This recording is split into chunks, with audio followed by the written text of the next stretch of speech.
Hello అండి. ఈరోజు మన క్వశ్చన్ వచ్చేటప్పటికి ట్రెండ్ ఫాలోయింగ్ అండ్ మొమెంటం సూచికలు అంటే ఏంటి? సో ట్రెండ్ ఫాలోయింగ్ అంటే ఏంటి? మొమెంటం సూచికలు, మొమెంటం ఇండికేటర్స్ అంటే ఏంటి అనేది ఒకసారి చూద్దాం. సో జనరల్ గా ఏంటంటే మనకి టెక్నికల్ అనాలిసిస్ లో ఈ ఇండికేటర్స్ అనేవి ప్రధానంగా రెండు విభాగాలుగా ఉంటాయి. టెక్నికల్ అనాలిసిస్ లో ఇండికేటర్స్ అనేవి ప్రధానంగా రెండు విభాగాలు ఉంటాయి.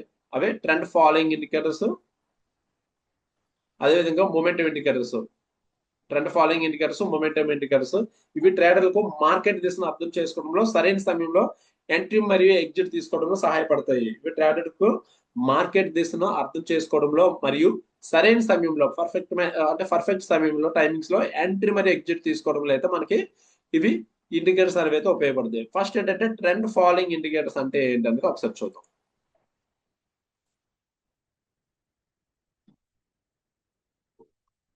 ట్రెండ్ ఫాలోయింగ్ ఇండికేటర్స్ అంటే ఈ ఇండికేటర్స్ ఏవైతే ఉన్నాయో మార్కెట్ లో ట్రెండ్ ఏ దిశలో ఉంది, ట్రెండ్ కొనసాగుతుందా ముగిపోతుందా అన్న దానిపై అయితే దృష్టి పెడతాయి.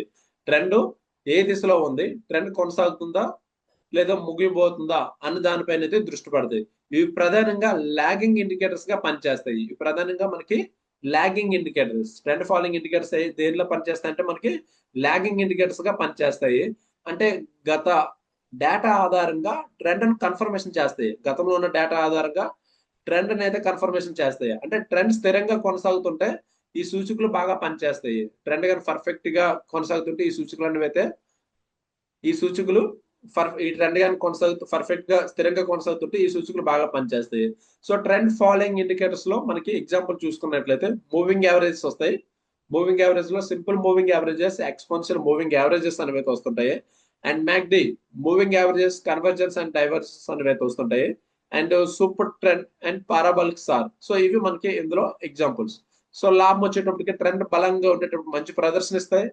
లోపం వచ్చేటప్పటికి, బలహీనత వచ్చేటప్పటికి ట్రెండ్లెస్ మార్కెట్ లో ఫాల్స్ సిగ్నల్స్ అనేవి అయితే రావచ్చు. ఇవి మనకి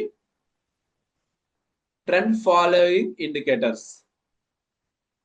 అండ్ నెక్స్ట్ మూమెంటం ఇండికేటర్స్ కోసం ఒకసారి చూద్దాం.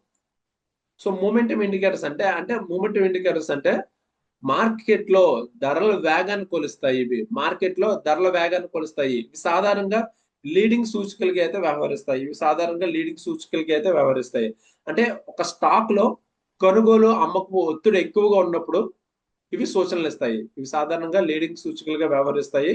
ఒక స్టాక్ లో బయింగ్ అండ్ సెల్లింగ్ ఒత్తిడి ప్రెజర్ ఎక్కువగా ఉన్నప్పుడు ఈ ఇండికేటర్స్ అనేవి అయితే సలహాలు ఇస్తుంటాయి. అంటే వార్ బాట్ లేదా ఓవర్ సోల్డ్ స్థితిని అయితే చూపిస్తాయి. వెరీ ఇంపార్టెంట్ అండి point. Over bat, over sold స్థితిని అయితే చూపిస్తాయి. ఇందులో ప్రధానంగా మనకు వచ్చే ఇండికేటర్స్ ఏంటి? Relative strength index, RSI and stochastic oscillators. Stochastic oscillators and relative strength relative strength index. So అదే విధంగా ఏంటి ఇక్కడ మళ్ళీ సిసిఐ కమోడిటీ ఛానల్ ఇండెక్స్ వస్తుంది, మొమెంటం ఆసిలేటర్స్ వస్తుంది. సో దీనిలో వచ్చే లాభం ఏంటంటే ముందస్తుగా ట్రెండ్ మార్పుని అయితే గుర్తించే అవకాశం అనేది అయితే ఉంటుంది. లోపం వచ్చేటప్పటికి ఫేక్ సిగ్నల్స్ అనేవి అయితే ఎక్కువగా రావచ్చు. అంటే ఫైనల్ గా మనం చెప్పుకోవాల్సింది ఏంటంటే ఈ ట్రెండ్ ఫాలోయింగ్ ఇండికేటర్స్ మార్కెట్ దిశను అనుసరించేందుకు ఉపయోగపడితే మొమెంటం ఇండికేటర్స్ తో ట్రెండ్ బలాన్ని అయితే అంచనా వేసేందుకు అయితే ఉపయోగపడతాయి. ఇవి రెండు కలిపి వాడితే మెరుగైన ట్రేడింగ్ నిర్ణయాలు అనేవి అయితే మనం తీసుకోవచ్చు. సో ఇది ఈ క్వశ్చన్ కి వివరణ అనేది ఇది. Okay, thank you.